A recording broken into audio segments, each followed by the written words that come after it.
ఈరోజు దేవుని మాట 5వ కీర్తన 12వ వచనం.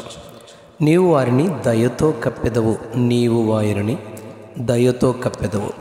యెహోవా నీతిమంతులను ఆశీర్వదించువాడవు నీవే. కేడెముతో కప్పినట్లు నీవు వారిని దయతో కప్పెదవు.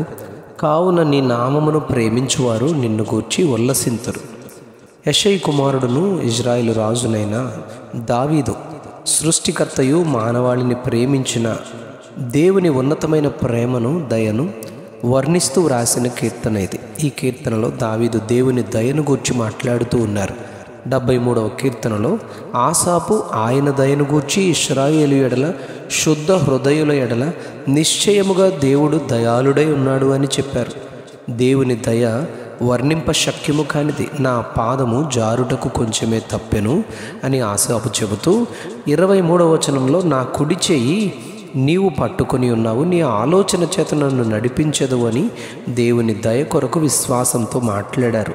86వ కీర్తన 5వ వచనంలో ప్రభువా నీవు దయాళుడవు, క్షమించుటకు సిద్ధమైన మనస్సు గలవాడవు, నీకు మొరపెట్టు వారికందరికీ కృపాతిశయము గలవాడవు అని దావీదు చెబుతూ దేవుని దయను, మన పొరపాటును గమనించి ఆయన ఎదుట ఒప్పుకున్నప్పుడు ఆయన గొప్ప దయను ఎంతగా ఆయన చూపునో మనం అనుభవించగలుగుతాం. 51వ కీర్తన 4వ వచనంలో నీకు కేవలము నీకే విరోధముగా నేను పాపము చేసి ఉన్నాను, నీ దృష్టి ఎదుట నేను చెడుతనము చేసి ఉన్నాను.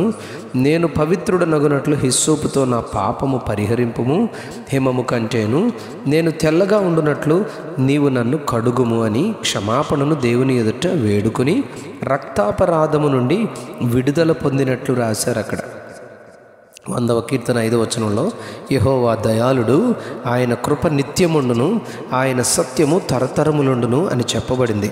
103వ కీర్తన 8వ శరణంలో యెహోవా దయా దాక్షిణ్యపూర్ణుడు, దీర్ఘశాంతుడు, కృపా సమృద్ధి గలవాడు, ఆయన ఎల్లప్పుడూ వ్యాధ్యమాడువాడు కాడు, ఆయన నిత్యము కోపించువాడు కాడు.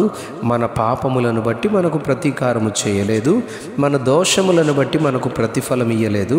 తండ్రి తన కుమారుల ఎడల జాలిపడినట్లు యెహోవా తనయందు భయభక్తులు గలవారి ఎడల జాలిపడును అని ఆయన దయను గూర్చి దావీదు మాట్లాడారు. నిత్యము ఉండే ఆయన కృప. రాజైన దావీదు 136వ కీర్తనలో 26 సార్లు దేవుని కృపను గణపరిచాడు. యెహోవా దయాళుడు, ఆయనకు కృతజ్ఞతాస్తుతులు చెల్లించండి అని దేవునిని ఘనపరచమన్నాడు. అవును, దేవుని దయ ఎంత ఉన్నతమైనదో దావీదు వలె అనుభవించిన వారు ఆయనను ఘనపరచకుండా ఉండలేరు కదా. 34వ కీర్తన 3వ వచనంలో నాతో కూడి యెహోవాను ఘనపరచండి, మనం ఏకముగా కూడి ఆయన నామమును ఘనపరుద్దాము అని ఆహ్వానిస్తున్నాడు. ఇందుకు కారణం దావీదు అనుభవించిన దేవుని దయనే అని ఎన్నోసార్లు సాక్ష్యమిచ్చాడు. రాజైన సొలొమోను కూడా రాజుల మొదటి గ్రంథం 8వ అధ్యాయం 29వ వచనంలో దేవుని కొరకు నిర్మించిన దేవాలయములో చేరి నీ దాసుడనైన నేను చేయు ప్రార్థనను దయతో అంగీకరించుమని దేవునికి మొరపెట్టారు. అవును, ఆయన దయతోనే మన మనవిని అంగీకరిస్తారు. యెషయా గ్రంథం 38వ అధ్యాయం 3వ వచనంలో రాజైన హిజ్కియా కూడా తన మరణ సమయంలో తన రోగమును బట్టి ఇలానే మొరపెట్టారు. కృపతో జ్ఞాపకము చేసుకొనుమని ఆయన యొక్క దయను గూర్చి ప్రార్థించారు. ఈరోజు మన ధ్యాన వాక్యంలో దావీదు దేవుని యొక్క దయను గూర్చి మాట్లాడుతూ కేడెము కప్పినట్లు నీవు వారిని దయతో కప్పెదవని చెబుతూ ఉన్నారు. మార్కు సువార్త 10వ అధ్యాయం 48వ వచనంలో దావీదు కుమారుడా నన్ను కరుణించుమని కేకలు వేసి దేవుని దయ కొరకు ప్రార్థిస్తూ ఉన్నటువంటి ఆ గ్రుడ్డివాడు తన కనుదృష్టి కొరకు వేడుకున్నాడు. నేను నీకేమి చేయగోరుచున్నావని ఆయన అడిగి అతనికి దృష్టిని అనుగ్రహించారు. మత్తయి సువార్త 8వ అధ్యాయం 2వ వచనంలో ఒక కుష్ఠరోగి కూడా ఆయన యొద్దకు వచ్చి ఆయనకు మొక్కి ప్రభువా నీకు ఇష్టమైతే నన్ను శుద్ధునిగా చేయగలవని ఆయన దయ కొరకు వేడుకున్నాడు. యేసు అని చేయి ముట్టి నాకిష్టమే, నీవు శుద్ధుడవు కమ్మని చెప్పి స్వస్థపరిచారు.